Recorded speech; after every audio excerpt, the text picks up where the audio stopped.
Yo, welcome to the Bums in the Penalty Box. Bums in the Bleachers podcast. I am your co-host, Drammy Sosa, aka the Dram Daddy, along with Mike Prasnowski, the Pras Master over on Twitter and IG. So, yeah, we're turning into a Hawks podcast, FYI, just for anyone who cares to continue to listen to us ramble about the Cubs, because what the shit, man. We just don't have much to talk about it. Well, we have a lot to talk about. We just don't have good things to talk about. So correct. A whole lot of mediocrity to talk about on the north side. We'll get into it a little bit later, but I didn't know that you would be wearing a Hawks hat going into this, but as I said last time we were on, it's kind of become like a protest thing for me that I'm not wearing Cubs stuff for the time being, at least until the Cubs, if they somehow manage to get back over 500 or not, we'll see. But yeah, I think we're both kind of in the same boat of being much more excited for Hawks and Bears season coming up this year as of right now. But Cubs are not totally out of it yet. We'll get into it more, but yeah, it's getting dangerously close here. And I know we're just entering July, and there's still half a season of baseball. We haven't even hit the All-Star break yet. If we want to look at it glass half full, but we talked about it before the show. We were going to go yesterday, but I unfortunately got sick because apparently the Cubs make me sick. They're just, they're yes. so hard to watch that my immune system is just taken down a few notches because I've just been so nauseated by watching that team. So I'm going to attempt to give it my all today. You called it my flu game pre-show. So I'm going to try to duplicate what the GOAT did and give it my all. And, I'm not at 100%, but I'll try to do my best. Listen, the team we're talking about today does not deserve our 100%. So anything you can give is probably going to match the effort that they've been given, as of late. So, might be even a little bit more, but yeah. Before we kind of jump into obviously talking through the shit show that has been the Chicago Cubs in the month of month of June and May, really, let's talk about some positive things. I know recently you've been to a few games, and one of that was the unveiling of the Ryno statue that now sits outside of Wrigley Field. Tell us a little bit about you going out there and seeing the statue.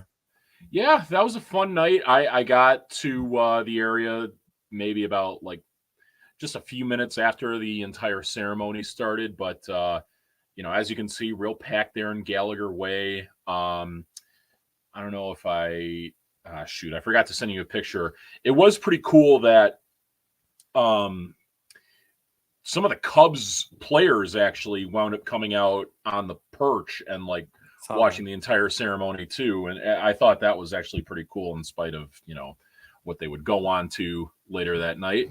You called money line on on the Mets on the Mets that night too, because they were all out there, so I thought that was pretty funny. Right, I did. But yeah, happy to see Ryno get the statue unveiled. Happy to see he's doing well after his bout with cancer and that he's cancer free now. It was a fun, pregame. Ryno gave a real inspiring speech, talking about kind of the little bit of a connection that he had with the recently departed Willie Mays, RIP to him. Since last time we recorded, it was the night that he actually had passed away. Yeah. When Ryno started his career, he started off something like 1 for 31, and he kind of thought it was fitting that he had this ceremony take place right around the same time that Willie Mays news was relevant, because Willie Mays famously got off to a bad start like that as well. But overall, fun time. Saw his two former shortstop teammates were up on stage with him too, in Sean Dunston and Larry Boa, who he came over to the Phillies in the trade with. I will say the pose they picked for the statue is a little suggestive, I think. It almost looks like he's kind of squatting down to make a movement or something like that. Yeah. But Ryno, when talking about it, said he does like the pose because it's kind of emblematic of him that he, he was always a guy that wasn't exactly the flashiest player during his prime and, was always in the ready position kind of. So it's fitting for him. Definitely. Yeah. I mean, it's a really cool looking statue. I mean, the one thing I will say that, man, they made Ryno look a little bit bulked up more than I thought he ever really was playing. Those arms are looking jacked up. Shit, I hope when it's all said and done and our podcast is sunsetted, that somebody makes a statue of me looking that great. So right, it's pretty. I think Ryno even said it too. Like he was like, I was never that big in my career. He was, he was always kind of like on the leaner side. He was, a tall second baseman, a little bit more lankier looking because he was so tall. But it's still cool. I mean, it's so cool to have Ryno represented out there, one of the Cub greats, arguably the best second baseman of all time. One of my favorite Cubs growing up. So for sure, was a little too young to really see any of his playing career, but obviously the stats speak for themselves when it comes to him. The 9 Gold Gloves, all the All-Star appearances, the MVP. Very well deserving of an all-time great Cub getting that statue. Yes, Matt, I also did. I'm with you right there. I threw up plenty just watching this game. Yeah, just 3 times. Gotta pump those numbers up, man. It's it's not been fun watching for sure. Which obviously leads us into what the fuck is going on, because dear God, it is July 2nd today. Here are the current standings right now. The Cubs are 11 games back of first place in the division. So I mean, I can't even talk about first place because it's so far out of reach. And when you look at the wild card standings here, all the way down there, 5 games out, so still within reach of the wild card, because the National League is just so jumbled up right now, and it's pretty top heavy with the Phillies, Los Angeles, and Milwaukee, obviously all above 50 wins. But Atlanta's obviously going through some injury battles right now. San Diego's a little bit of a surprise, having sold off some pieces, and then adding some on. The Cardinals getting over 500 has been interesting considering the start that they've had. But I want to say that Jesse Rogers reported, and I don't know how long of a timeline this was, but it might be the last, few decades or so, that teams that are 10 games or under 500, 10 games back of first place at this point of the year have only won the division twice, I think, in the last few decades. So, wow. Pretty grim looking in terms of the division at this point. So really, I think it's the wild card that you need to focus on. And there are a lot of teams that they're going to have to jump. Right. Yeah. I mean, who knows?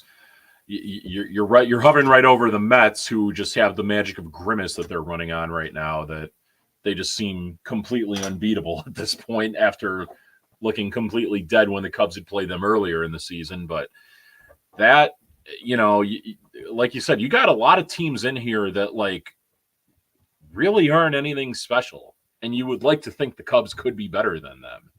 The Washington Nationals, everyone had them as a last place team going into this season. The Pittsburgh Pirates, maybe they could have been good when, considering they'd eventually call up Sickens, or, maybe some of their young guys would get good, but I never would have thought that they would be better than the Cubs at this point. As I've said with the Mets, probably could have said that with the Diamondbacks, although the Diamondbacks, really stuck it to us at the end of last season, so you never really know with them. But yeah, there's a huge freaking logjam among the non-National League or the non-playoff teams in the National League that, I mean, it's going to make for an interesting deadline, because I think, you only have 2 real clear sellers in the Marlins and Rockies right now. And, over in the American League, you got a few more. You'll have the White Sox, you'll have the A's, you'll have probably the Rays or Blue Jays. The Angels. Yeah. Texas could be interesting. Texas could be interesting. Houston has kind of clawed their way back into it too. They're like right on the heels of both a playoff spot and I think first place in the AL West as well after they were kind of left for dead earlier this year. Yeah. But yeah, they also were riddled with injuries too, and I think that's where like they had 4 or 5 starters from the that's true. rotation at one point, and it's not a lot of teams are going to overcome that, and I think they finally got to a point where they're getting some health back, but yeah, I mean, like I said, it's it is a long jab, but I think it's just concerning that the Cubs are closer to last place than they are to first place in their own division, and I mean last place like in the Well, National they League. are last place right now. I'm They sorry, I are mean in the last place. National League though, like in the entire National League, Oh, I gotcha. they're closer to dead last in the National League than they are closer to getting up to back to first in their own division. It's pretty rough. It's pretty depressing, but that's kind of how the season has gone. We'll see. Yeah, there's these next few games are going to really tell a lot about them, I think. Yeah, and I mean we can break down a little bit of what that schedule looked like. I don't want to spend too much time, because there's just not a lot of great to talk about, right? Yeah. We looked at the last time we went, which was I think we our last cast was on the 18th, if I'm not mistaken. Yeah, right? the second game of the Giants series that was also Which they won. Yep, they won. Check the bingo card on that one. Hopefully that's a trend that continues tonight, but Bums podcast Cubs win. That's usually, exactly. When they play on a Bums in the Bleacher podcast, you got to play Cubs money line because we have I think it's like what 7-2 now or 8-2 or something like that. 8-2, I believe. Yeah, it's a pretty good record considering they're not winning a ton of games. They've gone 11-16 in June, so it's pretty good bet. I might take the money line tonight. But I mean, they played 3 against the Giants. They actually took the series from the Giants, which I think was their first series win since April, if I'm not mistaken. Well, no. First, maybe you're. Oh, I'm sorry. You're just being dramatic when you say that, right? No, you're right. Okay. They did beat the White Sox, but I don't know if I really count that one because it was such a bad team. But there were other ones in May too, but it feels like that definitely. Yeah, they beat the White Sox early in June twice, and since then they hadn't won a series until this point. Right. And then they lost 2 out of 3 to the Mets, which you were at, that series as well. Sunday game. Yep. I thought the Mets were going to sweep them. And it kind of looked that way after game 1 too. I mean, that 11-1 thumping, Shota went out there and really just got shell shocked. Wind blowing out that game. Mm-hmm. Yeah. Gave up some home runs, and then, the offense woke up for a game. Right. For one game. That's kind of just been the trend lately too, is that like they'll always win the middle games of these 3-game series and then the other 2 they drop. To just give you that little bit of hope. Maybe take the over on runs tonight for the Cubs too, because if you look at it, the last time that they scored 6 or more runs was on the 22nd when they beat the Mets. So it's been a few games that they haven't scored that many runs. It's also a game that, again, they're playing while we're doing our podcast. So maybe take a Cubs money line and over on runs tonight. Maybe we'll, we're the good juju, but yeah, it's been rough, man. I honestly, watching that Giants series, losing 3 out of 4, salvaging it in the last game of that series, and I think the Brewers series was the one where I was like, okay, if they can win a minimum of 2 out of 3, and they really needed to sweep that series. Yeah. They needed to sweep, but 2 out of 3 would have felt like, okay, they are playing better. Maybe this is going to catapult them into, into some momentum going through the month of July, but they just look flat, man. They just don't look like a competitive team. They look incredibly flat. They don't look engaged in a lot of ways. I mean, there was a lot of plays that I think I saw over the last, specifically the last series too, just base running mistakes, fielding mistakes with the Morel and Nico rundown that we saw, like just very little league, type discipline or lack of discipline, I should say, that we're seeing. Mm-hmm. Yeah, it's it's been rough just watching that team. I mean, what are your thoughts over the last like couple weeks since we've kind of shot? I mean, you've been to some games. Well, really only just the one against the Mets. Or no, actually, I take that back. I did go to one of the. Wait, no. Yeah, I did go to one against the Giants too. That's right. Yeah, I thought you did. Yeah. More of what you're echoing, not great. I will say in this past Brewers series, it was like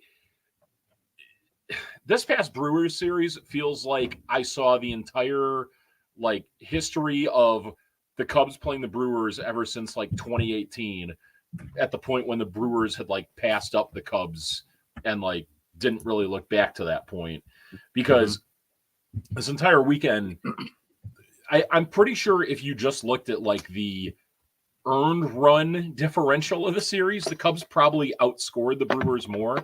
The Cubs made the most ridiculous errors you could see. Game one, you had a 2-0 lead, and Jameson Taillon was, I think, an out away from getting out of it.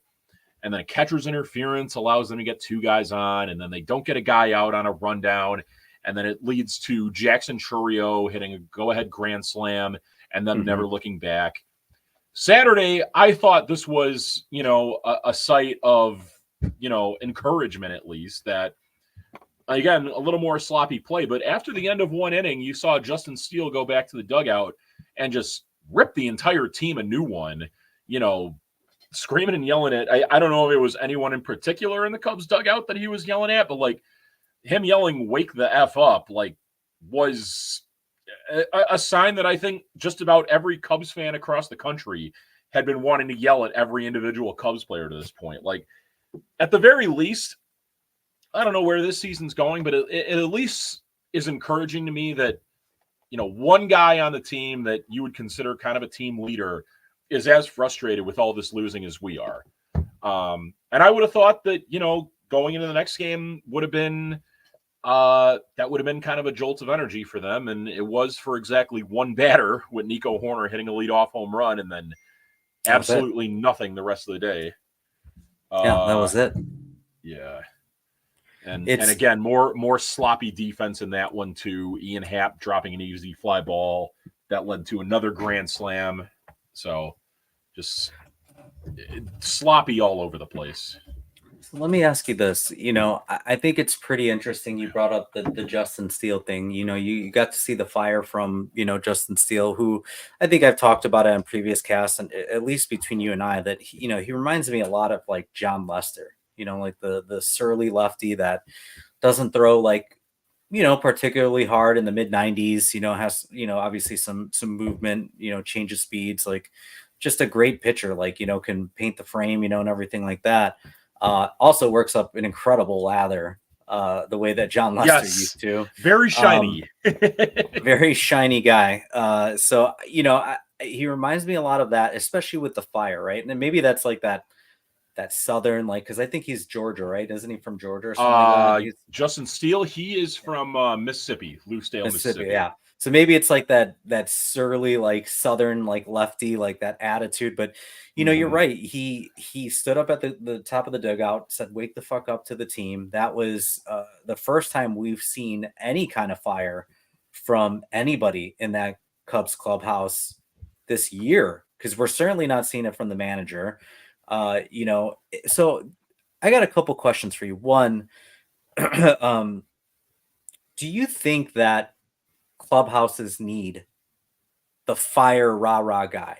Do you think it's necessary? Like, or as a fan, do you want to see your players like all fired up and like getting in each other's faces? Like, is that like a need on any team that you root for? Like, and maybe not everybody, but do you need a couple guys to be like that? Or, because I think like we hear Craig Counsell is the even keel manager. He's never going to get too high, too low. I don't know if I expect that from him. Like, I don't expect him to be throwing shit around the clubhouse or anything like that. Like, and I don't he never really was that guy in Milwaukee either. He wasn't. Really he never player, was. So. Right. Yeah. So it's like, are you upset that maybe Craig Counsell is not showing more fire? Or are you upset that maybe the players are not showing more fire? Like, is that kind of a meathead kind of thing to think like you need the guy that's going to get in your face, like the Wilson Contrerases or things like that, I mean, it's something that, like, I don't know that it's necessarily a necessity on a team, but for one in a situation like the Cubs are in now, it's something that I think could be situational. That nobody else on this Cubs team was bringing any sort of energy other than Shota had his reactions coming off the mound sometimes at the end of innings, and then that would be the peak excitement level you'd see from these guys. Maybe you'd every now and then see a bat flip from Christopher Morel if he got a hold of one, or I mean, I'm not saying it's something that is needed for every team, but it's one that I would hope could wake up a team that has seemed as lifeless as this Cubs team has. And we talked about it a few weeks ago. There was a report that David Kaplan had about Wilson Contreras kind of going over the top with that in his years with the Cubs, and that being a reason why the Cubs didn't want to bring him back. I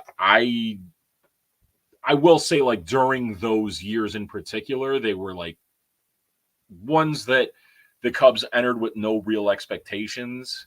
So, in that type of scenario, it's what are you really getting mad over when you kind of know what you are at that point? But this Cubs team came into this year, as the division favorites, as a team that was expected to at worst be a playoff team. And, that's sometimes that is the sort of kick in the ass that you need. I mean, I would hope that, Justin Steele in the clubhouse isn't destroying iPads like Wilson Contreras apparently was. But yeah, sometimes you need that kick in the ass from one of your teammates. See, here's my thing. And I think that you do need, and maybe not necessarily the guys like Wilson Contreras that are going to throw and break iPads and stuff, but I think you need more of the Justin Steeles where you're going to get somebody to show that emotion, to get up and say, wake the fuck up. You need to shake it off. It was a bad inning, that they gave up and they allowed a couple runs because they couldn't get some, key outs for Justin, and they just look hapless. Right. And I think that's where the way that this roster was constructed and the way that Jed picked guys to put together on a roster, it feels like it's all the same guy. It's guys that are just nice guys, not going to rattle the clubhouse, are going to, for the most part, mind their P's and Q's, you would think, and I think when he picked them, we're going to be very disciplined players, right? And I think in more ways than one, whether that meant on the field or off the field, but there's not a lot of and I've worked, we talked about this. I've worked retail management forever, right? And I've worked in higher level positions of leadership for a long time, for the majority of my career. When I hire people, I don't hire people that are like me, and I don't hire people that are going to just say yes to everything I say. I think it's important that when you are looking to construct a team, you're trying to build it with people that are going to challenge you. Maybe not necessarily combat, but challenge you in ways that are going to force you to think outside of your original mindset and, try to make you better at whatever you're doing. And with this Cubs team, I don't feel like there's anybody on that team that challenges anyone right now. And again, I don't even know if it's coming from Craig Counsell, which is, again, you can say it needs to come from the manager. I'm not a rah-rah guy. As a leader, I'm not a rah-rah guy. I can tell you that full-heartedly. I'm not somebody that goes, all right, let's go, let's rah-rah, let's cheer, let's go. But I'll tell you what, I hire people that are, because I know that's where maybe I fall short, and I bring in people that will do those things. And I think that's where the Cubs have failed this roster construction in some ways, where you're putting it all on Craig Counsell, that he's supposed to be hired to be the brains of that roster, make the lineup, make the decisions, X's and O's, make the right calls, make the tough calls, and that's fine. And let everything lie on him, win or lose. But asking him to be someone he's not, I think is tough. And there's nobody on that team to pick up any of those pieces. Correct. Yeah.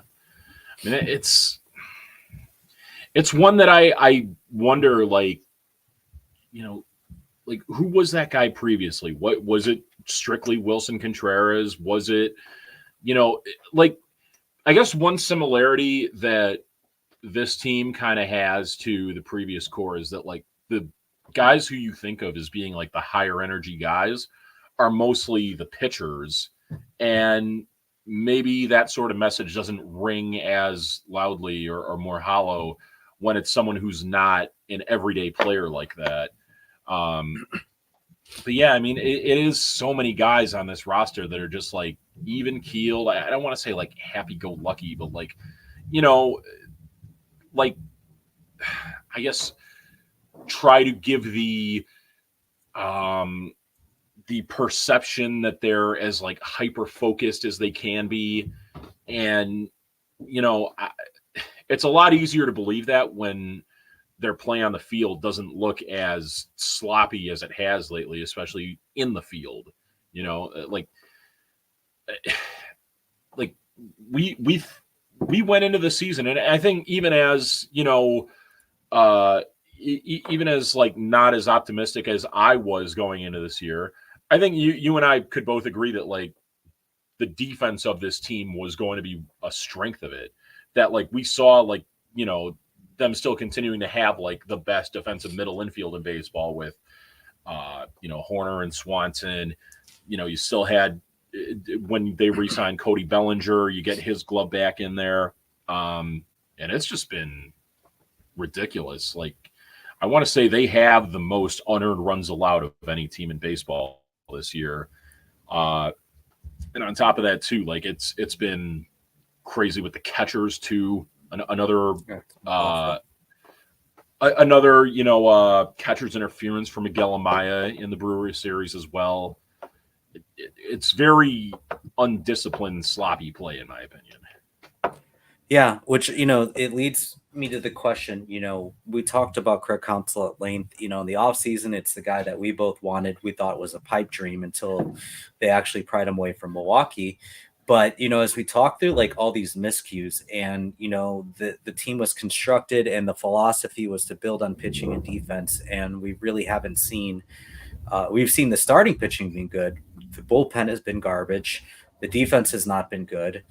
And a lot of these things, like in terms of like player discipline and, holding players accountable to miscues and things like that, that falls on the manager, right? Like it's got to fall on the manager. So my question is, do you think that Craig Counsell is overrated? Was he a byproduct of the Brewers organization maybe building a great roster and success and just leaning into him to make those decisions? And, it was like just symmetry between like management and, and Craig Counsell as well? Or, is this just Craig Counsell really just has nothing to work with because, Jed has done such a horrible job of constructing this roster? So I don't know that overrated is the right word to describe him, but it's becoming more and more apparent that he really relied on his assistants a lot more in Milwaukee to kind of, I guess, either challenge him or to, advise him in whatnot. And, we're seeing it with how Brewers players are really embracing Pat Murphy this year and, still got the majority of that coaching staff all together up in Milwaukee. I don't want to say overrated. And again, I think we can both agree that Jed did not do a great job of putting this roster together. Yeah, it is a lot easier when you have, a bullpen as stacked as they were compared to this slop that the Cubs had put together.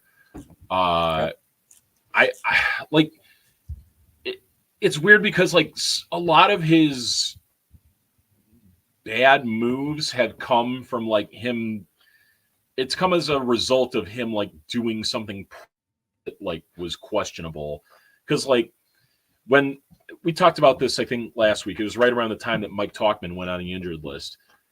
Why not when he, and apparently he was involved in this decision too. They called up Miles Mastroboni to replace Mike Tauchman on the roster. when Mike Tauchman is an outfielder and you had a really good outfielder down in Iowa, had been raking in Alexander Canario and it still is right now, why is that not the guy that you decide to call up? Apparently on the radio later that day, Craig was asked about it and like said he was part of that decision to call up Miles Masterboni instead. And if you have Alexander Canario on this roster, you know, back on Sunday when Ian Happ drops that fly ball in Milwaukee, you're not waiting all game to replace him because you don't have anyone better off the bench that you can replace him with. So it's like kind of one thing is like leading to another with him. I feel like he makes some short-sighted moves sometimes, but at the end of the day, like it's still not a great situation that he's been thrown into. So, and I'm not going to say that he's overrated. This first year so far has definitely been, you know, a failure on his part, I would say, though, because of how much of an impact we thought he would have. And I think, you know, I don't think he's on the hot seat by any means. I don't think he's a bad manager by any means. I do think that it may take through the end of this year for him to fully adjust to like who on this Cubs coaching staff that he, you know, meshes well with, and the players, like how they respond to him with, you know, taking action on them if they happen to screw up in the field. You know, I don't know when that is going to come at some point, maybe later in the year if the Cubs fall out of it and they, you know, need to work more guys in. We'll see. But like overrated, maybe. I'm not fully set to say that yet. Where are you at on it? No, I think you bring a good point. You bring up a good point about, you know, Craig really didn't build his own coaching staff, and he did leave a lot of it back in Milwaukee. And I think like when you're, again, you know, we talk about team building and things like that, like you have to have people you trust. And like, it's interesting. I wonder like if there's anybody on the staff currently that he trusts. And, you know, when we get to the off season, when, to your point, like when he figures out who he, you know, who he likes, who he gels with, you know, who he can trust. It'll be interesting to see the moves that they make. I mean, it's almost a guarantee that they're going to hire a new hitting coach because it's what they do every single year for the last like 10 years. So, you know, I think that's probably going to happen, especially considering how porous the offense has been, you know, since March, really in April. You know, but I don't know if I would say overrated either. And I think that this is more of a failure on Jed than it is on Craig Counsell because of the construction of this roster that, you know, it's interesting to know like where Craig Counsell is understanding the organization and, you know, the 40 man and, you know, and the different, you know, AAA, AA, like knowing the players and actually like, you know, he spent how many years in Milwaukee getting to know the up and downs of like, you know, everything leading up to the majors, right? Like all especially before he became manager too, because he kind of was a little bit in that David Ross mold of like starting in the front office and then being sent down to the dugout to manage. Yeah. Right. So, you know, it's like he's had so many years and experience with Milwaukee, knowing which players, you know, who's who, which buttons to press, who to bring up, who to call, you know, who to send down. And I wonder how much of that is just him not fully understanding or knowing, you know, the organization and the, you know, the scouting, you know, portion of that yet. So that could be a part of that.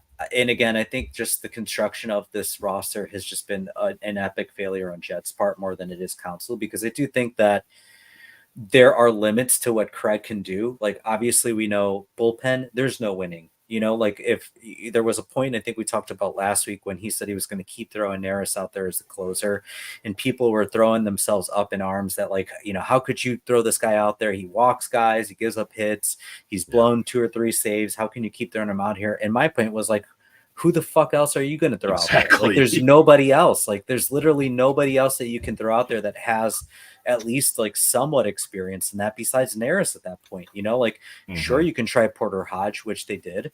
You can try Luke Little, which he's been pitching in the late innings in some games here too. You can try it, but again, Mhm. those aren't guarantees. These guys don't have experience, and I think they even tried Keegan Thompson a little bit before he went back on the IL. Right. And it's, you keep having guys go on the IL where it's like Javier Assad just went on the IL, like I said, Keegan Thompson went on the IL. Mike Talkman's been out. So you have all these guys that like that has not worked in his favor for Craig. He hasn't had the full roster at all this season. He's had to force Kyle Hendricks back into the rotation, which, he had a couple great starts and then went right back to looking like Kyle Hendricks back in April and May. Right. And you've had to put Wesneski in and out of the rotation. We had Ben Brown in there looking good, but he's on, innings limit. So there are not a lot of moves that this guy can currently make that any of us would make any different, and I see the ramblings and the people calling for like the David Ross apology tour and, like we need to, and I disagree with that wholeheartedly. I think Correct. David Ross, great guy. And I think David Ross probably was a better policeman of that ball club, like he wasn't going to deal with no shit. But then you also saw David Ross throw Patrick Wisdom out there like time and time again when he just sucked ass, but because he was a veteran and he favored those guys over younger players like Christopher Morel. So, I don't think that it's an overrated thing. I think it's more so a roster construction problem that is just, again, an epic failure on Jed Hoyer's part. And Carter Hawkins, I should never forget Carter Hawkins because he is the GM technically, but yes. So I'll blame both of them. I'm not going to put it solely just on one guy because those are the guys that run the roster construction, and it's been bad. And it's just I don't know what he could do differently at this point. He's just playing the hand that he's dealt. Sure, I will say that given what the financial commitment they made to Craig Counsell, making him the highest paid manager in Major League history, and again talking about like how he does kind of have that front office background a little bit. I do wonder what sort of influence he had on, the smaller moves made on the roster going into the season. There were reports that he was fighting for Hector Neris because he needed to band-aid somewhat of a bullpen because the front office did nothing. So I don't know if he has any say in roster construction because if he's pleading for Hector Neris, that tells you everything you know about, Jed Hoyer and Carter Hawkins, that they're the ones that are putting together this team, that they're not giving him as much say as he probably should have because he's a winner. He's won with a small market team. He can, right. I feel like if he had more say over the roster, we would have a better roster. And I think that, again, Jed Hoyer and Carter Hawkins are both small market GMs in their past that run a big market team like a small market team. Yeah, unfortunately, you're just about right with Jed. I guess I don't know. Like all the years that Jed spent with Theo, I would have had more confidence in him being better at this in his job. And like I see every day on Twitter, people always referencing like the overall record since he became the president of baseball operations. But those first 2 years, no matter what they did, he was kind of forced into being non-competitive those first 2 years. Oh yeah. So Theo didn't leave him a gold mine. We'll just say that. Right. And there were still some financial restrictions at that point. But I mean, now you have, we talked about it before and we can talk about it until we're blue in the face about like, the Cubs payroll and Ricketts and not willing to be spender and everything like that. They have a payroll that is like double what the next in the NL Central is at that point. And the fact that they're in last place right now, that just tells you that like the moves he's made has, I don't know, they definitely haven't panned out. I don't know that I could call them all the, bad moves. They seem like good moves at the time, but they're not working out to the way that we thought they would. And since they're not, that leaves us again. They're 5 games out of a wild card. They're over 11 games out of first place at this point, and we're inching closer and closer to the trade deadline. With we said that it's so jumbled, right now for the wild card spots. And division looks all but out of reach at this point. Being that far ahead, double-digit games back.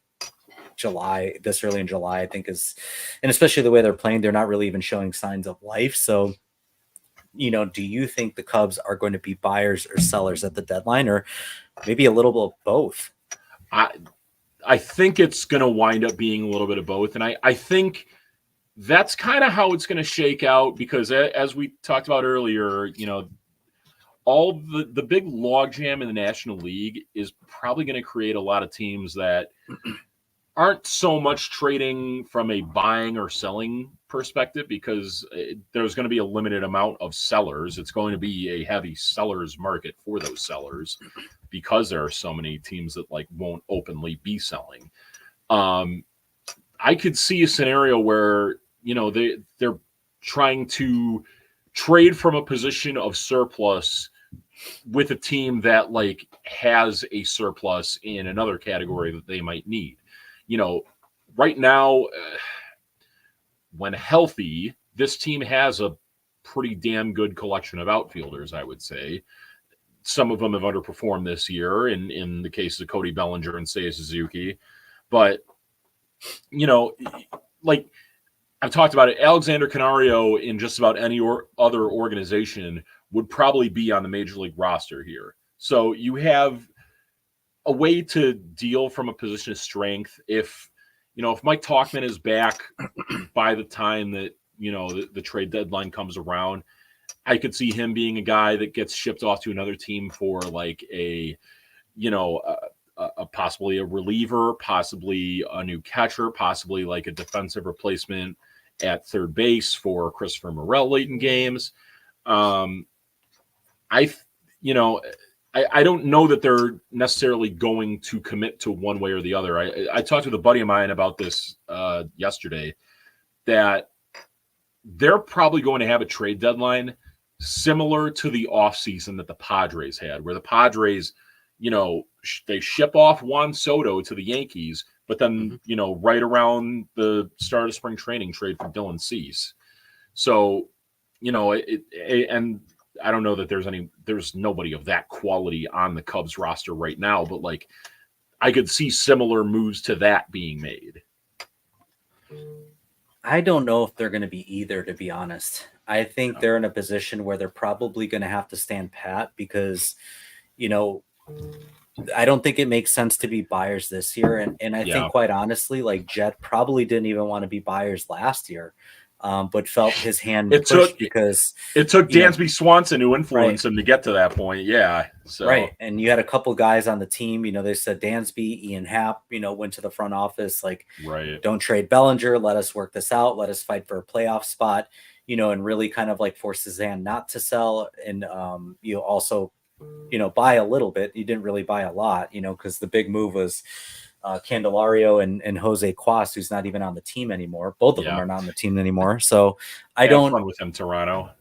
Yeah. I don't know what they can really do at this point in terms of buying, unless it's somebody that is going to be like a Garrett Crochet, where they see they can, keep them for a couple more years through arbitration. It's got to be a buy mid player, not buy high. I don't think they're going to give up top prospects right now for half of a year and then a couple years, unless they think it's a player that's going to be multiple years that they can lock up. So they're not getting rentals. They're not going to spend on rentals. They're not giving up prospect capital for rental players, because I don't think that they truly feel like this is a team that's going to be a playoff competitor at all. And I don't think they even felt that last year. I think Jed thought that this was going to be at least 2 more years of a process before they can build, because they're very slow moving and they don't want to spend money, and they don't want to fork over big contracts for 10-year contracts for players like Juan Soto or Shohei Ohtani, whoever, because they don't want to give anyone more than 7 or 8. So I don't know if they'll necessarily be buyers, and I don't think they'll be sellers either, because who on this club is Exactly. even worth anything right now. You know what I mean? Like nobody's Right. taking Dansby Swanson's contract on. Maybe Ian Happ. Somebody wants to take on 2 more years of Ian The Happ. guy that I could see, Nico. the thing with Ian Happ though is full no trade clause on him. Like he Right. could reject any trade. So Nico, I heard his name rumbling around a little bit yesterday about how like the Mariners may be interested in him. I think trading him right now would kind of be unwise. He's at just about the lowest point in his career since he's become a regular everyday starter, and he wouldn't be He's getting heating up though. the type of value. What's that? I said he's heating up right now. I mean, he's He on is a hot heating streak up. right now. He's hitting for some power too. So Yeah, did have a nice little road trip there between San Francisco and Milwaukee. The guy that I think like would most likely be moved off this roster that I think could net the Cubs something pretty nice is see if you could get some for Jameson Taillon at this point. He's got a 3.03 ERA. I want to say he's got a limited no trade clause. He's one of those situations where he has like a list of 10 teams that he would go to. That to me feels like, because he's not someone that you're necessarily like married to for the future. Look to move him, look to maybe move, like I said, Mike Tauchman, or if you're really trying to buy possibly Alexander Canario. But I mean, aside from that, like everyone on this roster is either someone who wouldn't exactly be undesirable or someone you'd like to keep. I mean, I wouldn't want them to move like Michael Bush. I wouldn't want them to move Shota or Justin Steele or Ben Brown. But and again, it might not be the worst thing in the world for them to stand pat. I don't think, just because like the farm system still is somewhat pretty good at this point. I would, it feels like a broken record every time that I talk about this farm system. And, those guys are doing well in the minors, but hasn't really exactly produced results in the majors. As the season goes on, hopefully we see the likes of Matt Shaw and Cade Horton and Owen Casey. But, I mean, maybe that's just the way that they decide to make trades, is like, what space do we need to clear for those guys if the season really is dead, Could be. And if that's the case, if they do become sellers, this would be a pretty epic failure, because again, they sold us on like, rebuilding, retooling, improving, being a playoff contender this year, fighting for a division. Right. Do you think that Jed should keep his job past this year if that's the case, if they become sellers? Because that's signaling white flag, right? That's signaling like, I fucked up. I didn't build a good enough roster. We're not competing. Right. It's a weird spot, because that may be what is honestly best for the franchise going forward, is for them to sell. And I don't know if Ricketts would be able to recognize that or not. It's ultimately his call. The thing is, there is nobody in the organization really between Ricketts and Jed Hoyer that like would, maybe influence Tom Ricketts to make that sort of move. I think yes, you were that, buddy, Peter. Thank you for tuning in. The thing to me is like the way that he keeps his job, the direction that they would go is more than likely buying or doing, what we had suggested, in either standing pat or by, making baseball trades, I guess you could call it, in that, you deal from a position of surplus for another team's surplus. I don't know. I would hope not if they're selling, but at the same time, like that may be what sets them up the best going forward, is for them to sell. So I think, go ahead. Here's the thing. I think if they become sellers and they're waving the white flag, you're admitting that you're still in a rebuild. Because if you are not buying or you're not building for the future in that way, then what are you doing? We're just spinning wheels here at this point. You know, if you're just consistently having years of selling, he's had more years of selling, if that's the case, than years of buying. Which at what point, like, when is this not a rebuild anymore? Right? Like, at what point Right. is this not a rebuild and you're actually going for winning? Because this is a really long rebuild if that's the case. Like, this is taking longer than I think it should have taken, because they built that Mhm. farm system very quickly, through trading off, you know, the hobby biases, Chris Bryant's, Anthony Right. Rizzo's, right? They sold everybody. They didn't keep anybody but Kyle Hendricks, which you can't even get, you know, a bag of baseballs for at this point. So, Yeah. you know, to me, it's signaling like that they're still in a rebuild. They're not going for winning yet. So at what point are you going for winning? And if you're not going, you know, for winning, then what are you managing to, like, what are you going towards? But the other side of that coin, though, is like, if they are buying this year, like, this is me kind of talking out of both sides of my mouth, but like, what realistically is their ceiling if they do buy? I know I did say, like, earlier this year, you know, referencing I'm not all the saying they teams should that, either. yeah, I'm not saying they should buy either. I'm just saying, like, because we're at this point, this shows like an epic failure on Jed's point that, like, what has he done to show that he deserves to keep his job? I mean, I completely agree with you. I don't think he deserves to keep his job. I also don't know that he's on the hot seat at this point. I think that might all just be a pipe dream from, you know, Cub fans who want to see him go at this point, because, like, he's kind of been a, you know, decent, you know, subordinate to what Ricketts has wanted to do. Yeah, And, like, well, you know, that's a good point. so like, I truly do wonder. And, like, I don't know. The thing is, like, they've spent so much at this point, and I don't know how much more they can fit between here and there. And if that's the case, like, so you fire Jed, who are you bringing in here that you're really confident in, you know, fixing all this? Like, it honestly could be a case of just all the guys you really banked on are underperforming this year, and you're trying to keep as much faith as you can that they'll turn it around, you know, through the end of this year or next year if you hold on to them. Yeah. It'll be interesting to see like what they do at the deadline, you know, and I think it'll be pretty telling of where they're going, you know, towards as an organization into the off season. But uh I guess we'll see, you know, and I think it's, you know, Jed has said they're running out of time here, you know, to really decide which way they're going. Right. And like I said, I don't even know who they have to sell, but you know, you wanted to bring this up, you know, the most frustrating things about being a Cubs fan in 2024. So I know we got a couple segments to go still. So I'll try to work through this pretty quickly, but you know, what are the most frustrating things So about being a Cubs fan this year?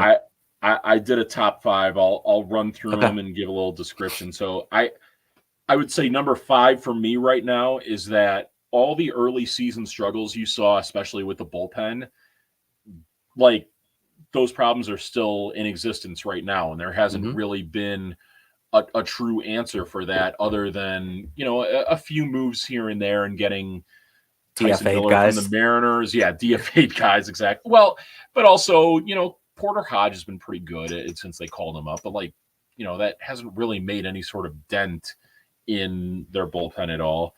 I would say that the next thing for me is that as players who were on the injured list in April and May that were unavailable have gotten back, you would have thought this team would have improved with those guys coming back, and they truly haven't.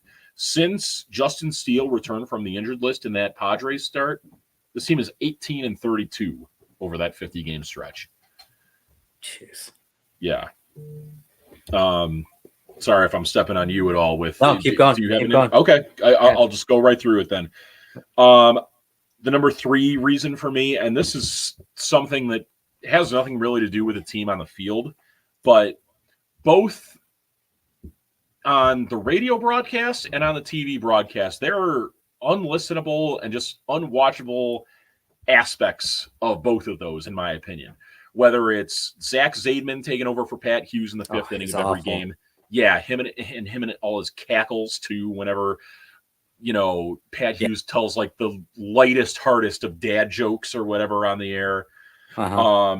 And then, you know, the TV broadcasts, like, all this incorporating of Taylor McGregor, and I think she does good job overall with like her, you know, the little side stories that she chimes in with and everything. But like, you really have to have her as part of the conversation for the entire damn inning when there's a game going on, and then the inning ends and Boog doesn't even like tell you, you know, end of the fifth, it's 5-2 Cubs or anything like that. They just no, it keeps the conversation going, and then they cut to commercial break.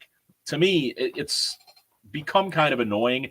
I do think that, like, you know, they do a good job, both broadcasts, the radio and the TV side, both do a pretty good job of calling the plays as they happen and then breaking them down pretty immediately. But everything in between the pitches is like borderline unlistenable for me. I think we're also just easily agitated because of what we're watching. So I think that could be it. It doesn't help, you know. Like if you're winning, I think you probably notice it less. But I agree. I mean, yeah, broadcast hasn't been great, but keep going. Number two for me, I mentioned this, you know, as we were just talking a second ago about Jed Hoyer and his job status right now. Like I said, even if Jed Hoyer gets fired, I don't trust that Tom Ricketts or Crane Kenny are really going to find a competent replacement for him at this point. You know, they found Theo Epstein friggin' 13 years ago after kind of extenuating circumstances where he had a falling out with the Red Sox ownership group. And it was mostly based on, you know, a kind of an unforeseen choke job at the end of September with them. And that caliber of front office executive just doesn't become available the same way that it did back then. So, you know, you're kind of, if you get rid of Jed Hoyer, you're kind of taking a leap of faith and putting your trust into someone who had either failed in a previous spot or like some up and coming guy and hoping you could land on like the MLB version of Ryan Poles in that scenario. Yeah. And then number one, my buddy Peter's in the comments, and I've had this conversation with him many, many times, talking about like, you know, how to send a message to Tom Ricketts to spend more. The way that you do that is by not showing up to Cubs games. But the sad part about that is people are going to show up to Wrigley regardless. And it's not, even if every person who calls themselves a diehard Cubs fan on the level that you and I are, stop going to games completely, Wrigley Field is still going to be, you know, 30,000 people full just from people who come in from out of town and want to see a game there. Yeah. It's a great list. I mean, I really don't have much to add to it because I could probably spend, you know, another half hour complaining about all the things that have been frustrating for me. But I think you nailed it, you know, and I know they got the series coming up with the Phillies starting tonight in about 10 minutes. And you brought up like the fans going out to games and things like that too. But you also had a question about fandom and, you know, which fans had it worse through their years of being, you know, fans of these cities, you know, Philadelphia or Chicago. Well, and just off the base, people are probably looking at me like I have three heads with, you know, Philly making all these deep playoff runs in just about every sport since that time. But what I'm asking in this is who has had it worse as far as, you know, the fan experience in Philly or Chicago since the Eagles won the Super Bowl a couple years ago, or the Cubs won the World Series, two long-suffering teams finally ending a championship drought. And, you know, it's easy just on its face to say that, like, Chicago's had it way worse with, you know, really only one team making a decent playoff push in that time with, like, either, you know, the White Sox in 2021 or the Bulls for, like, the 5 minutes of fame they had when Lonzo Ball was still healthy. But I mean, I'd pose this, that Philly over the past few years has been kind of like the bridesmaid in every single sport.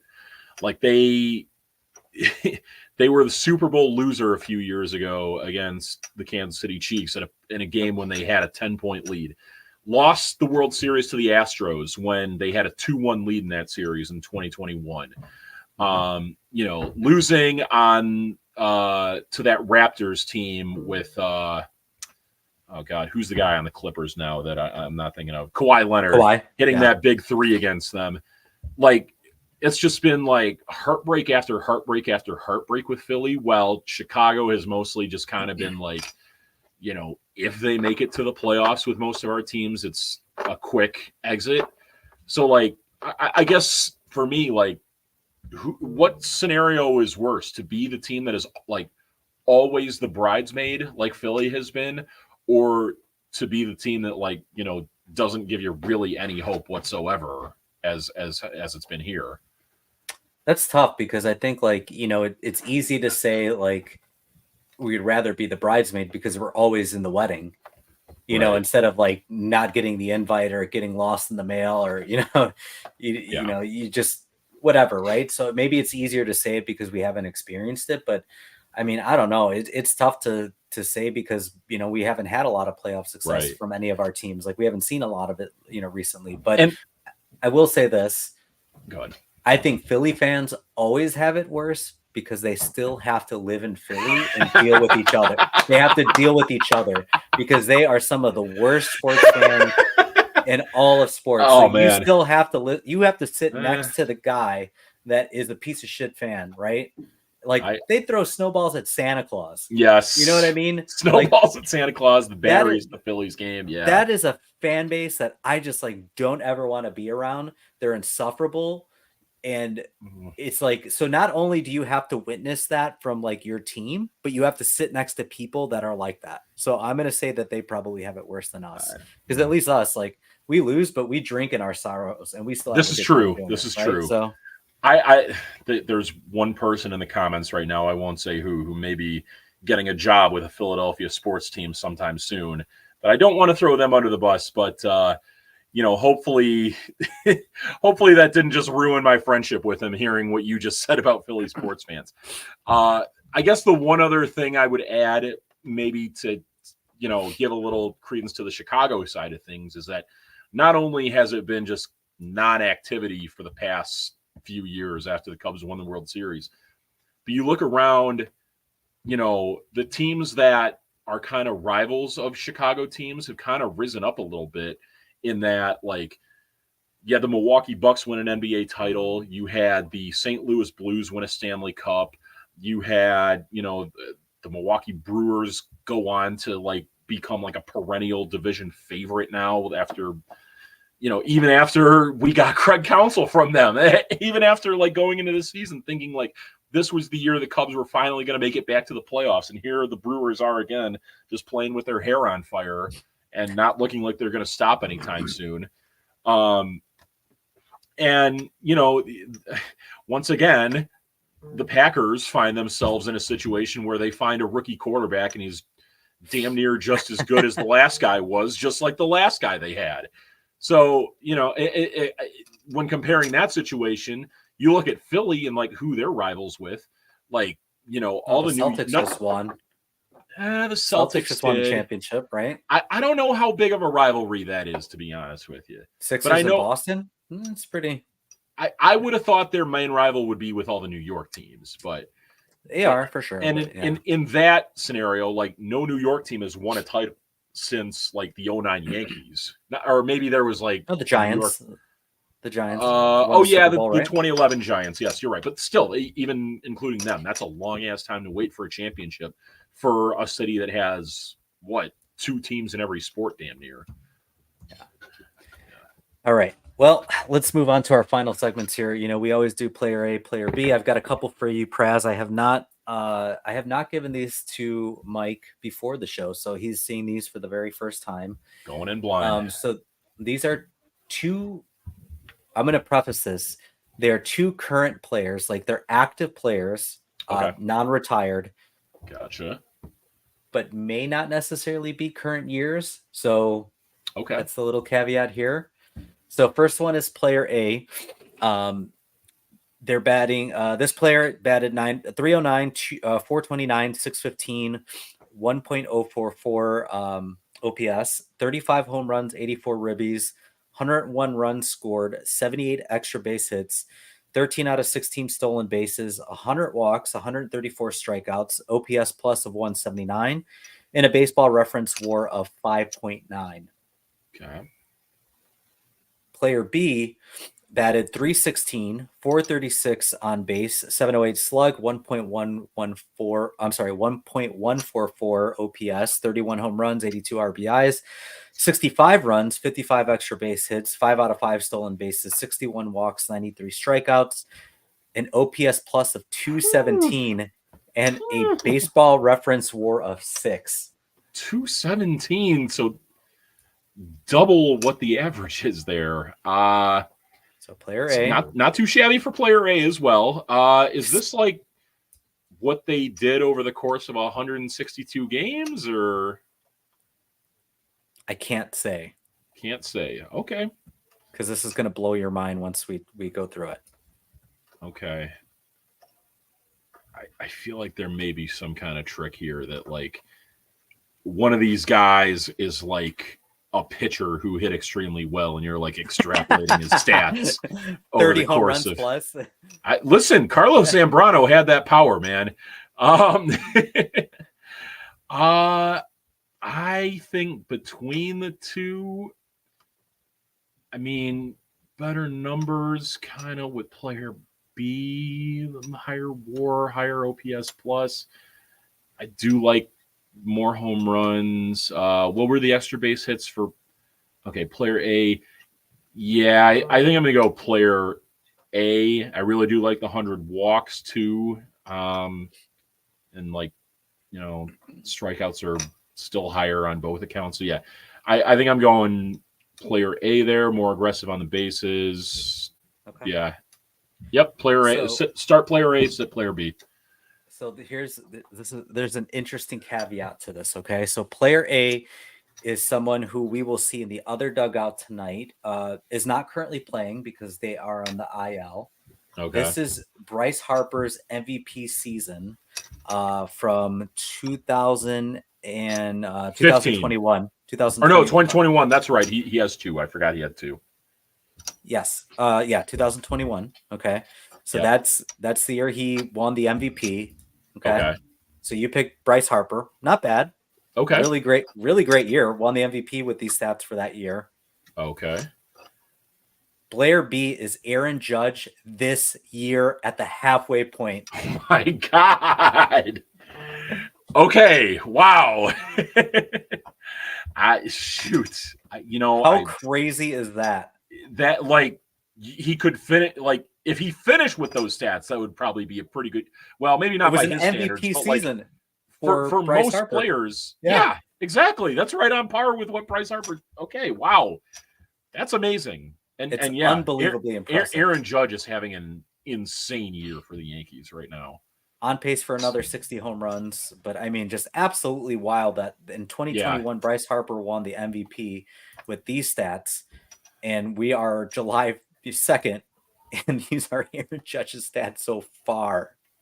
I think I saw a tweet maybe a week or two ago about like where Aaron Judge was in comparison to where he was in the season when he hit what was it, 61 or 62 home runs and won the MVP. And he's like surpassed everything at that point, and it's unreal. Probably is still the same. Yeah, he's having a hell of a year, man. 217 OPS. I wouldn't even think that would be possible. I didn't even know it was a thing. Yeah, because that's 100 league average. So okay, all right. Last one, player A. I don't want to preface if they're retired or current players, but there's a caveat to this one as well. So player A. 304, 418, 582, 1,000 OPS, 302 home runs, 798 RBIs, 1380 hits, OPS plus of 176, 74.3 baseball reference WAR, 8 All-Stars, 3 MVPs, and 8 Silver Sluggers. So you can tell this is through course of years. Okay. So I don't want to necessarily say if it's a whole career or not, but this is through some course of years. Gotcha. Player B, 331, 426, 624 with an OPS of 1.050, 408 home runs, 1230 RBIs, 1900 hits, OPS plus of 172, baseball reference WAR of 81.4, 9 All-Stars, 3 MVPs, 6 Silver Sluggers, so 2 less than player A, but has 2 Gold Gloves and 1 batting title. Player A does not have that. Interesting. So we got 3 MVPs for player A. How many does player B have? Also 3 MVPs. Yep. Okay. There's not any awards you're hiding from me on player A, is there, that like player B might also have? Nope. Okay. The one other thing I can add to this is player B had a championship as well, and player A did not. Okay. So one has a ring and one does not. Player A does not have a ring. Player B does. Player A. I'm pretty sure I want to say I see player A feels like it might be one guy that I have in my mind right now that you say it's not his full career, but I'm not. I don't know. Those look like they could be his full career stats. Player B, 408 home runs, 1900. Jeez. 81 baseball reference war. I feel like I'm pretty set on who player A is, and I mean there are not. If it is the guy I'm thinking of, there are not many players I've seen in my lifetime better than this individual. So I mean, and you know, player B, goddamn, like a hell of a career. Like that's like inner circle Hall of Fame numbers there. So just because I think you're probably tricking me on something. I'll give you a little bit of a hint. Okay. It's player A and player B. It's not their full career. So neither one of them full career. Nope. Okay. And I'm starting to think so there's now. Still some numbers going to be added to player A and player B, but okay. I'm starting to think now that I think I know who both these guys are, and I think I'm gonna stick with my intuition. I'm gonna say start player A, sit player B. Do you mind if I take a guess on these? Sure. Yeah. Who's player A? Player A, I think, is Mike Trout. You are correct. Player B, Ken Griffey Jr. Nope. Oh, okay. I don't know who player B is. So player A is Mike Trout's first 10 years of his professional career. So this is just his first 10 years from 2011 through 2020. Okay. Player B is the first 10 years of this athlete's career from 2001 to 2010. This is the machine. Albert Pujols. Since we're going to see the Cardinals next weekend before the All-Star break. So, and we got the Angels coming up too. So, yep, although no Mike Trout, but still. Yeah. Okay. Well, I mean, I don't think you can pick a wrong answer between those two. Honestly, sucks the way. I think it's interesting that many people in circles have talked about Mike Trout as like being the GOAT or potentially being the GOAT, because of the 5-tool, player, and all that. And Pujols had arguably much better stats, not much better, but had better stats than Mike Trout did in his first 10 years and had accomplished more. Definitely accomplished more, but also, was on some amazing Cardinals teams. Honestly, it's weird because the two teams he won championships on with the Cardinals are like two of the worst. But that's crazy. Like, okay, pretty comparable stats. I don't think you could go wrong either way on those, but no. I'm glad games regardless, right? Yeah, I'm glad I nailed down that player A was Trout. That's impressive. Yeah. All right, let's wrap up. We've got flying the W's, taking the L's, and we'll do our weekly predictions, I suppose. So, hello, you play to win the game. Addison is next. Doors open on the left at Addison. I say one thing. Go. Let's go. That's a W. Let's eat one. Let's eat one. That's a W. Is a L7 weenie. L7 weenie. So W's and L's, man. I've got one W, and I know we had a similar one, so I can let you go on there. And I've got a couple L's here, but I couldn't think of an L, to be honest with you. I was racking my brain. we talked about the one we have in common. I'll save that for last, or I can expand on it when you talk about it. Two of my W's. First off, I'm going to say Boston Celtics owner Wick Grousbeck, who, Celtics just won the championship. Congratulations to them. And he decided, that's it. I'm cashing out on this team at its peak value. So shout out to Wick Grousbeck, who apparently there were some players on the Celtics roster this year that their contracts were higher than what Wick Grousbeck's entire net worth was. Crazy. Talk about an owner who truly cares about winning. Shout out to Wick Grousbeck, and hope all the best for you with that. That's, you don't see that from owners these days, especially not in this town. For my other W, I'm going to go to the pictures here, and my guy Bourbon Cuse right here in the Mets jersey, he's the guy who got me the free ticket to Cubs Mets on the Ryno Statue night. So shout out to him. We wound up sitting in, as crazy as it sounds, we wound up sitting in section 23 on Ryno night too. He went all out for these tickets. Real nice guy. Real name is Pete. I don't know if he wants it out there or not, but shout out to Pete. Very generous of him to, accept me, even though we were rooting for different teams that night. His team came out on top, and, by the power of Grimace, they continue to still stay hot. So, Pete, you got a W. Thank you very much for the invite to the Ryno Statue night. Love that. Yeah. Who's your other W? So this is kind of a common one for us as discussed, but yep. Kyle Davidson, Chicago Blackhawks. We both got the Hawks hats on. Shout out to you, man. Making moves on day one of the NHL free agency. 8 signings, and I've fallen out of hockey so much that there are names on there that some of the diehard hockey fans I follow aren't the biggest fans of. Excited to see Teuvo Teravainen back. Loved him when he was a Hawk his first time around. There are some in there like TJ Brody, shore up the defenseman.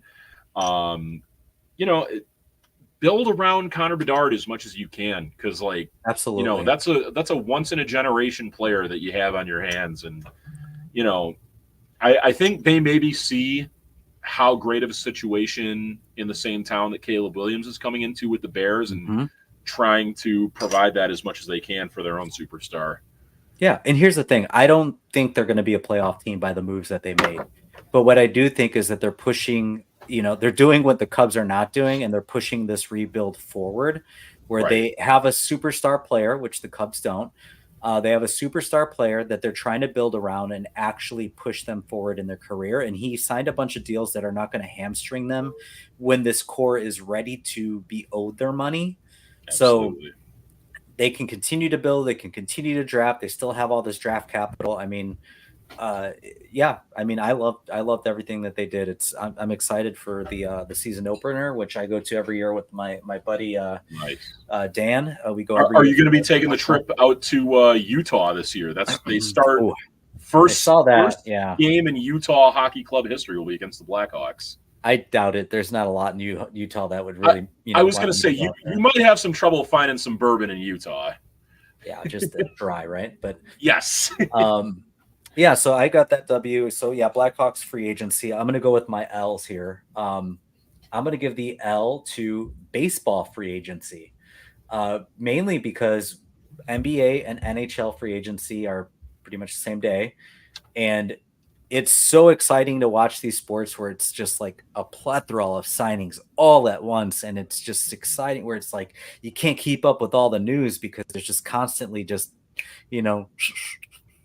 like the Twitter, thing going off, because you're constantly getting all these updates that people are being signing. They're going here, they're going there. So it's really cool and exciting for fans to see that. Just really, it's like a day or two of just massive signings. And baseball free agency is such a dud that it's so slow moving. It's so boring now. It used to be the winter meetings would kick it off and you'd get all these, moves. And now it's gotten to the point where it's getting into Right. spring training that it's just blah. So You never see like the just barrage of moves made on day one of free agency in baseball like you do never. in all the other sports. And then, like you say, recent years, Awful. freaking Cody Bellinger still a free agent going into spring training. Bryce Harper still a free agent going to spring training.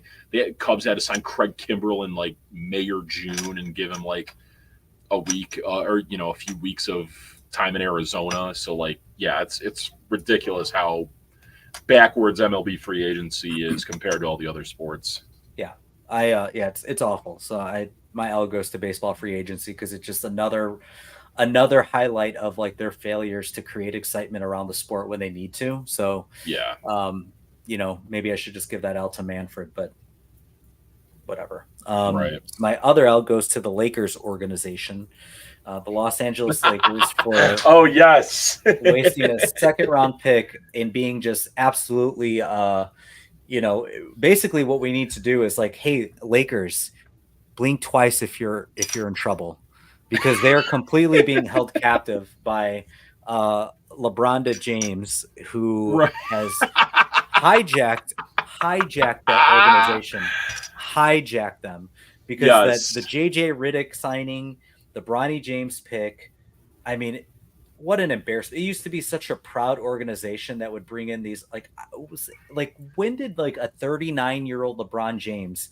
get to come in and just own an organization like that? And just it's embarrassing. It's completely embarrassing for the Lakers that they are kidnapped basically and handcuffed to everything that this guy does because they want him to stick around. And I don't get it. It's embarrassing that a once proud organization has just completely just disregarded what they've stood for and let him just control everything that happens. So right, garbage. I mean, trash. I don't know if they still have championship aspirations at this point. Like, there's no chance. Okay, they don't. Well, they don't. I mean, it's a circus show now, and it's a media gauntlet like being brought to LA where you can just.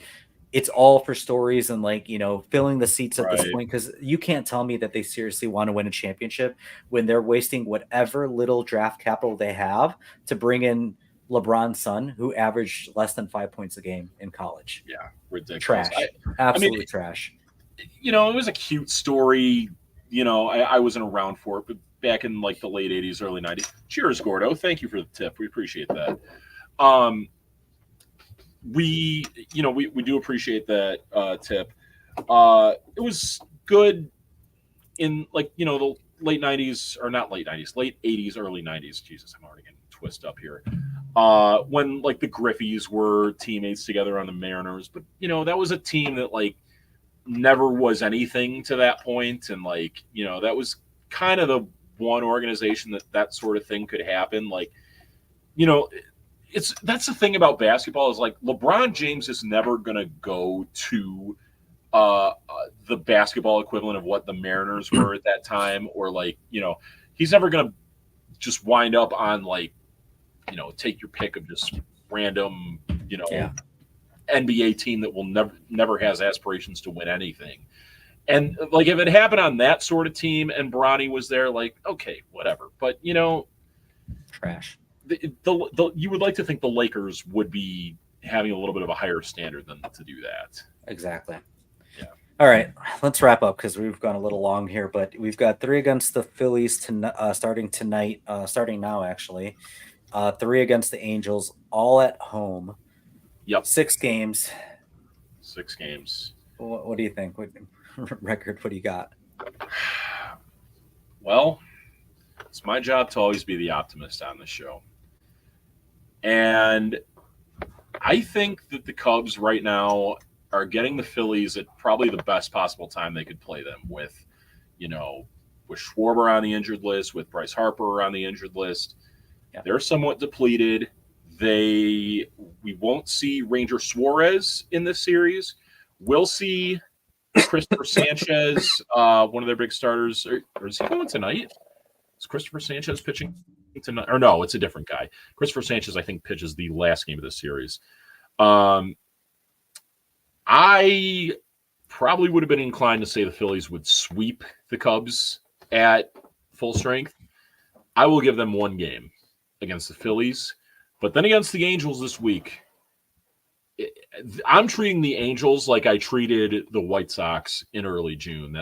That is a must-sweep series if the Cubs have any aspirations of going anywhere this season. So I'm going to say 4-2, 1 out of 3 against the Phillies, but a sweep against the Angels.